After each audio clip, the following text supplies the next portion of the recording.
Bismillahirrahmanirrahim. Assalamualaikum warahmatullahi wabarakatuh. Selamat malam para pemirsa dari Obras, obrolan santai, obrolan bareng santai bersama Mbah Guru.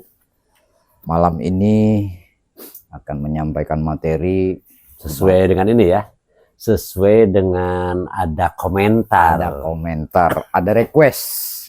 Request ini ada hubungan banyak kejadian baik di kalangan siswa, umum dan sebagainya, yaitu tentang bullying. Khususnya di sini tentang bullying verbal. Anak-anak sekarang menyebutnya bully gitu. Bully disebutnya. Di sini ada bullying verbal. Apa itu bullying verbal? Bullying verbal adalah jenis perundungan kalau bahasa itunya, yang dilakukan dengan menggunakan kata-kata kasar dan candaan yang melampaui batas. Nah, bullying verbal ini dapat berupa mulai dari ada 10. Kalau yang saya coba cari berdasarkan literatur, yaitu dari mulai mengolok-olok sampai dengan pelecehan seksual secara verbal. Apa akibatnya? Ya mulai dari trauma atau sakit hati sampai dengan bunuh diri. Nah, dari data yang saya peroleh ini, akibatnya ini terjadi juga pada siswa, mulai dari siswa SD, SMP, SMA, bahkan terakhir ya kalau di sekolah udah terkenal itu di BINUS Jakarta Selatan.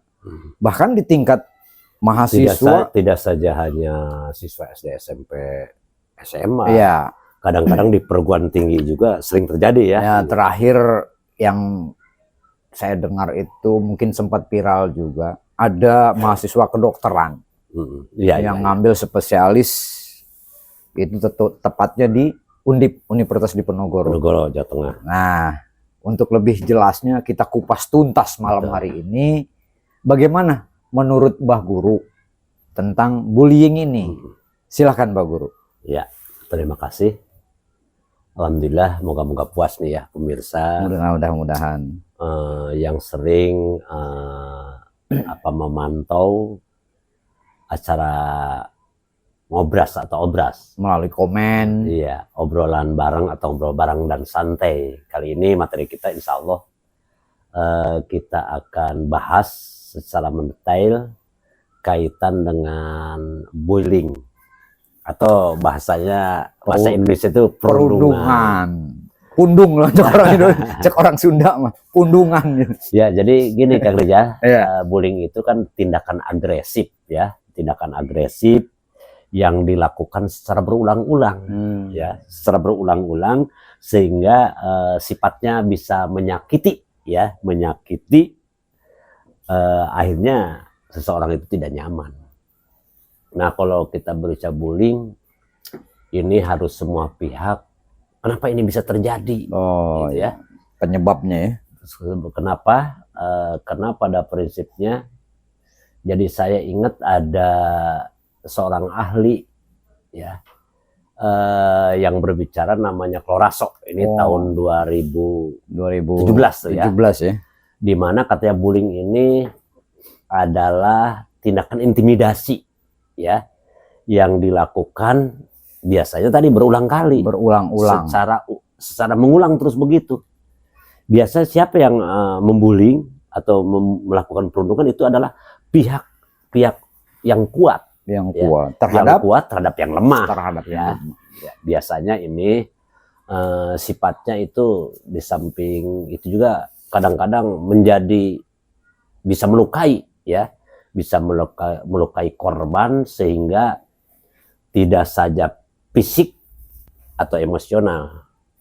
Nah, jadi alhamdulillah ini dikatakan gini Kang Rijal ya, oleh seorang ahli itu dikatakan bahwa katanya ada 3 dosa besar ya pada dunia pendidikan itu.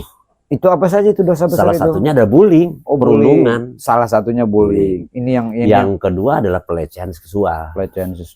Yang ketiga adalah intoleran. Ini 3 dosa besar yang dijumpai kita dalam dunia pendidikan. Nah, oleh sebab itu apa namanya, belum KPAI. Ya, KPAI itu adalah Komisi Penyiaran Komisi Perlindungan, Perlindungan Anak Indonesia. Bahkan dia apa namanya, meneliti, sering terjadi di berbagai wilayah negara kita ini, sampai dikatakan hampir udah rawan ini sekarang Terhadap bullying. terhadap bullying. Itu sudah merajalela. Berarti sudah lama ini Sudah permasalahannya. Yang kedua juga dari apa namanya, Federasi Serikat Guru Indonesia atau PSGI. Oh, ada lagi Iya, selain ini bahkan PGRI. sudah hampir kasusnya hampir 16 lebih katanya. 16. 16 lebih kasus. Karena gini, bullying itu hampir 40% itu terjadi di dunia pendidikan. Mengapa bisa Ya. begitu? Intinya terjadi ini biasanya adalah terjadi dari anak dengan anak, Anak atau dengan siswa anak. dengan siswa, atau siswi dengan siswi, Bisa atau sebaliknya. Bisa siswa-siswi ini bisa sekelas, Iya, macam-macam. Ada yang sifat sekelas, kakak kelas, dan lain sebagainya. adik kelas bisa juga. Ya. Bisa juga perundungan atau bullying ini terjadi antara guru, oknum guru dengan siswa. Oh. Ya, bahkan yang paling miris adalah banyak kejadian ini ustadznya dengan santrinya. Ya, ini sering terjadi. Tanda-tanda Ya. aja. Nah, makanya tadi Komisi Perlindungan Anak Indonesia, kemudian apa namanya, Serikat Federasi Guru Indonesia ini mengatakan tadi rawan prosentasenya begitu tinggi. Tapi alhamdulillah ketika tahun 2021 Kemendikbudristek ini ikut apa namanya, ikut andil memberikan arahan, pelatihan, dan bagaimana penanganannya, sehingga jangan sampai anak-anak di sekolah itu tidak nyaman. Tadi kalau tidak salah Kang Rija membacakan kejadian-kejadian itu Ya. supaya diinformasikan nanti ya. Ya. Karena pada prinsipnya kejadian ini hanya beberapa kejadian, tapi sebenarnya sudah sangat gawat sekali. Ya, artinya kejadian yang Ya. sekarang ibarat gunung es itu yang Betul, tampak di betul. atas ya, Iya, betul. yang tampak di atasnya. Nah, sehingga usaha Kemendikbud, terutama Menristek ini, karena sudah rawan kejadian di berbagai lembaga pendidikan yang baik keagamaan dan pendidikan umum, kejadian-kejadian ini, sehingga tahun 2021 itu menyatakan stop bullying. Ya, stop bullying. Stop bullying. Bahkan diharapkan guru-guru, termasuk di dalam dunia pendidikan itu, anak diharapkan mempunyai komitmen, bisa dengan spanduk, bisa dengan baliho atau apapun, bahkan Berbagai mereka macam cara. menyatakan ingin bebas dari bullying. Bahkan saya bangga di sekolah itu ada spanduk besar itu, sekolah misalnya SMA titik, SMP titik, bebas dari bullying. Mereka tanda tangan semua. Dan ini harapannya adalah pada saat kegiatan belajar mengajar, kemudian pada upacara atau hal lain, bisa sering diberi penyuluhan anak-anak ini, ya. Karena timbul pertanyaan sekarang, mengapa itu terjadi bullying atau perundungan? Biasanya Kang Rijal, kalau kita perhatikan itu ada kesalahan pola asuh, ya. Pola asuh di rumah atau termasuk pola di sekolah? asuh yang tidak sehat. Di mana? Di rumah. Di rumah. Di rumah. Berawal dari rumah. Makanya sering saya katakan, kita sebagai guru, ya, terutama jangan sekali-kali menyatakan bahwa anak itu bodoh. Jangan sekali-kali menyatakan anak itu malas, jangan sekali menyatakan anak itu apa namanya, nakal. Nah, harus guru itu memahami, apalagi guru dibekali dengan ilmu jiwa dan lain sebagainya, harus apalah, ada belajar problem solving. Harus selalu home visit, kunjungan ke rumah, ada apa? Ternyata sebagian persen itu banyak sekali gara-gara pola asuh yang tidak sehat atau salah ini adalah kadang-kadang korban perceraian. Kesibukan orang tua yang bekerja dua-duanya. Sehingga karakter pendidikan ini hanya mengharapkan di sekolah yang waktu terbatas. Sekolah itu paling lama 7-8 jam. Belasan jam rumah dan lingkungan. Itu pun ya persoalan di sekolah juga kan banyak sekolah yang rombongan belajarnya kan kadang-kadang tidak ideal dalam hal kapasitasnya jumlah ya, sih, gitu. berhubungan dengan kapasitas. Nah, persoalannya kalau zaman sekarang ini kan karena faktor kesibukan orang tua, Iya. quality time atau waktu yang berkualitas untuk berkomunikasi antar orang tua dan anak ini berkurang. Jadi kenyataannya orang tua tuh menyerahkan kepada pihak sekolah, seakan-akan sekolah lah yang bertanggung. Sebagai titipan. Nah, sebagai menitip. Tetapi nitip ini tidak pernah bukan tidak pernah ya. Seakan-akan ini barang milik sekolah gitu. Nah, gimana nih solusinya nih seperti ini nih? Oke, Kang Rizal, kita lanjutkan dulu tadi ya, mengapa terjadi jadi pola asuh yang salah. Pola asuh yang tidak salah. Sehat. Yang kedua, kalau kadang-kadang ini tanpa disadari, banyak anak-anak itu ketika di dalam keluarga itu antara bapak, ibu, atau seisi rumah itu sering bertengkar. Sering bertengkar. Ini masalah ketidaknyamanan, tidak betah dan lain sebagainya. Jadi ada disharmoni. Yang ketiga, kadang-kadang banyak orang tua yang mendidiknya, kasarnya malah militer terlalu keras, ini berpengaruh kepada nanti akan gejolak daripada anak, berpengaruh sekali. Kemudian juga tidak lepas yang keempat itu perhatian daripada orang tua yang berlebihan. Nah, yang berlebihan ini terutama unsur kasih sayang, terlalu sayang, ya, akhirnya dimanja dan sebagainya, ini berpengaruh sekali, ya. Kemudian ditemukan anak yang rendah akan kepercayaan dirinya, itu juga minder, pemalu, itu juga rawan kena bullying. Dan yang paling akhir, yang berikutnya adalah berpengaruh juga anak itu pernah jadi korban bullying. Itu akan berdampak nanti dia itu bisa membullying suatu saat, ibarat dendam kesumat. Dari penjelasan tadi dari Mbah Guru, ini anak menjadi rendah diri, melokalisir dia tidak mau bergabung dengan komunitas katakanlah atau temannya. Ini yang tadi saya ucapkan, ini akibat bullying atau sebelumnya, sehingga ada peluang anak ini jadi korban. Apakah itu penyebabnya? Atau bisa jadi dua-duanya? Jadi kenapa terjadi kan ada 6 yang saya ungkap.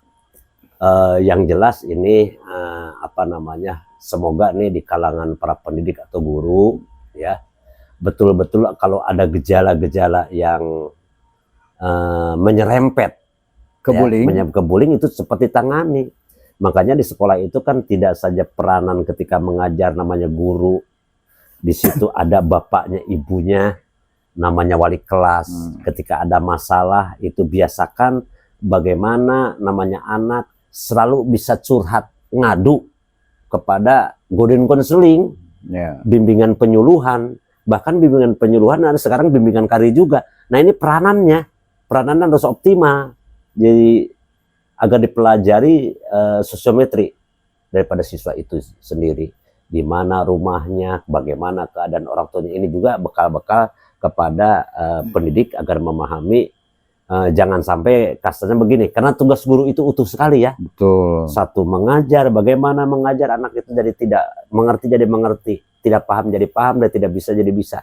Yang paling berat adalah mendidik, ya, membina, melatih, ya, mengarahkan itu sempurna sekali tugas guru, ya. Nah, tadi Kang Rizal menarik sekali itu, dapat catatan Kang Rizal tadi itu apa kejadian-kejadian itu dari berbagai ini bisa diinformasikan. Jadi ada kira-kira ada ini dari ini Pak Indra. Jadi yang saya dapat ini bukan jauh-jauh, kemarin lah ada siswa kelas 8, seorang wanita siswi lah, menangis. Saya dengar dari jauh, saya dekati, apa masalahnya? Yaitu diantaranya ada bullying, dari bullying, difitnah, bahkan oleh yang sekelas dengan dia. Yang jelas mungkin Kang Rizal,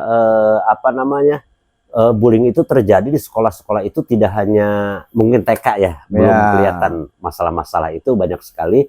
Dari tingkat SD sampai SMP, perguruan tinggi, bahkan tadi terakhir gitu, disebutkan kejadian di Jawa Tengah, seorang calon dokter spesialis, yang kalau secara intelektual kan mereka sudah lebih tinggi, Iya. mungkin akan lebih matang. Ya karena tadi mungkin sejenis balas dendam ketika ada dulu mah ospek ya. Mm-mm. Nah itu peloncok-peloncok itulah bisa akan timbul begitu. Mungkin Mungkin data-data Kang Rijal, data-data apa saja Oke, yang saya dapatkan ini dari tingkat SD ada ya? dari SD itu ada 1, 2, 3, 4, mulai dari di dekat ibu kota bahkan Ada, ini yang ya. mirisnya itu. Di ibu kota ada seorang anak SD sekolah elit kan lantainya banyak tuh. Oh sekolah ya, sekolah ini ya. Jadi dia tuh dari lantai 4 terjun ke bawah. Nah mungkin gini Kang Rijal, kita bahas dulu. Sekarang sekolah itu punya lantai 1, 2, 3, 4. Pertanyaannya kan di pemberitaan kenapa anak itu loncat? Itu karena salah satu korban bullying. Itu di Jakarta Selatan ya? Di Jakarta Selatan. Ada lagi? Di Jawa Timur, tepatnya di Gresik. Ini matanya sesama temen lagi inilah jajan di kantin. Iya. Ada tusuk sate, matanya ditusuk sama tusuk sate sehingga mengakibatkan kebutaan. Nah. Ini di Gresik. Gresik, Jawa Timur. Yang ketiganya ini malah lagi nonton bola ini. Ini dikeroyok oleh 4 temannya. Siswa apa itu? SD. Tapi itu mah bukan di lingkungan sekolah ya, di luar sekolah. Di luar sekolah. Tapi anak SD. Anak SD. Di mana kejadiannya? Ini saya lupa tadi nulisnya nih di mana ini. Nah yang terakhir ini di anak SD di Medan. Iya. Di Medan dipukuli oleh kakak kelasnya. Kelas berapa itu? Di sini tertulis kelas siswa SD aja. Saya tadi nggak begitu ini karena ini sehingga akibat dipukul tadi dia menjadi demam sehingga membuat gelisah rasa orang tua ya. Mengakibatkan fisiknya lemah ya dengan akibat syariat dari demam tadi sehingga takdirnya meninggal lah. Betul. Ini SD. Nah, terus di SMP-nya ada kelas 7 di Banyuwangi ini. Jawa Timur ya, Jawa Timur. Dia sebelum dibully itu kan mengalami kecelakaan sehingga kakinya cedera lah. Si anak ini pakai tongkat tungket lah gitu ya. Dibully lah sama temennya, tongkatnya diambil. Iya. Setelah itu selain tongkat diambil, didorong ditabrak juga. Ditabrak. Sehingga patah itu kakinya. Si yang anak ini tadi yang kelas 7 ditabrak. Nah, yang selanjutnya malah ini siswa Madrasah Sanawiyah. Ya. Kalau secara ilmu pengetahuan kan kental dengan agama gitu ya. Kan? Ya kita bukan menyalahkan, saya tidak bermaksud menyalahkan institusinya atau orang yang di dalamnya. Tapi ya itulah, ini tepatnya di Kota Mobagu ini kejadiannya kalau Sulawesi. Sulawesi. Ini ditendang, dibanting, dikeroyok sampai meninggal siswa untuk MTS ini. Nah, untuk kelas SMP itu cuma 2 dari catatan saya. Untuk anak SMA ini ada 4. Iya. Di mana aja tuh? Ini di Banjarmasin, Kalimantan. Terus kejadiannya dia nggak kuat dibully si anak ini. Sehingga menikam. Oh, jadi ditikam. Mungkin tadi saya katakan menurut seorang ahli bahwa intimidasi, ancaman, tindakan biasanya bully ataupun perundungan itu orang kuat ke yang lemah. Nah, yang lemah ini nanti punya dendam, melawan sampai menikam, timbul kekuatan, menikam. Cuma di sini tidak dijelaskan akibat dari tikaman itu. Ya, yang selanjutnya ini ada kelas 12 malah ini. Ya, kelas 12 dibully temannya. Ini mah bullyingnya bullying verbal. Kenapa? Karena si anak ini dibully, dia masuk ke SMA itu karena faktor masuknya tidak lurus-lurus saja. Ini saya ingat di SMA Bibnus ya. Bukan di mana itu yang itu. Ini tidak dijelaskan di mananya ini. Nah, yang selanjutnya ini ada di sehingga yang tadi saya lanjutkan yang tadi yang dibully karena dia masuk karena melalui jalur yang tidak lurus-lurus saja sehingga melaporkanlah ke polisi. Nah, yang selanjutnya ada di Jawa Barat nih, di Cimahi, Bandung. Ini dikeroyok oleh 3 temannya karena yang dibully ini sering menulis di medsos. Iya, di medsos, Medsos. dunia maya, ya ada yang tersinggung. Ada yang tersinggung. Nah, yang ini ada di Depok nih, Jawa Barat. Ini dibawa ke WC, dipukulin sama temen-temennya. Dan ya ini bahasa ini saya hilangkan lah, karena kekerasan coba kita hindari lah melalui bahasa, sehingga orang tuanya melaporkan ke polisi. Nah, terakhir ini di BINUS. Nah, itu data yang saya dapat. Yang saya apal di BINUS gini Kang Rijal, tadi intimidasi orang kuat dan sebagainya. Anak ini sampai di media dunia maya itu muncul. Saya melihat karena prinsipnya gini, prinsipnya itu si pelaku itu bukan anak seorang sembarangan. Ada yang ketua MK bapaknya, ada di DPR, ada kemudian ya pemerintahan dan sebagainya. Jadi mereka itu bergeng, anak orang tidak mampu ini tidak saja kekerasan yang sifatnya verbal, fisik dan lain sebagainya, sehingga ketidakkuatan itu karena sekolah itu, karena anak-anak pejabat tidak pernah dipanggil, ditegur oleh mereka oleh sekolah, sehingga mereka melaporkan langsung, membuat pernyataan di sebuah Facebook dan lain sebagainya, sehingga menyebar. Ya, terakhir saya lihat itu sampai ke Komisi 3 DPR RI. Nah, betul. Itu. Nah, jadi artinya gini Kang Rijal, ini adalah begitu rawan. Ini belum kita data sejenis kekerasan seksual ustadz kepada santri. Ini banyak di berbagai terakhir daerah. Aja di panti asuhan di Bandung dan lain sebagainya. Intinya begini Kang Rijal. Jadi kalau kita perhatikan bentuk-bentuk dari bullying atau perundungan ini, pertama yang betul, satu berbentuk fisik. Awas nih ya, kadang-kadang sederhana tapi ini ada unsur-unsur sudah bullying, sudah perundungan. Misalnya kita menggigit, mendorong, menendang, menonjok, ini udah termasuk bullying. Itu ke sifat fisik. Tapi tidak juga sifat bukan fisik saja, ada yang disebut verbal. Yang harus paham nih, orang tua atau siapapun, ketika anak kita kena bullying atau perundungan bersifat verbal, berarti lisan, ya. Ucapan jangan coba-coba. Itu lebih tajam. Ketika di kelas, kadang-kadang suka anak kan biasa begini Kang Rijal, bapaknya yang menjadi sebutan anak itu bapaknya. Nah, itu ketika menyindir, mengolok-olok, kadang-kadang menyoraki aja ketika ada salah perbuatan di kelas, disoraki, mengolok-olok, bahkan menghina sampai mengancam, itu adalah bullying verbal.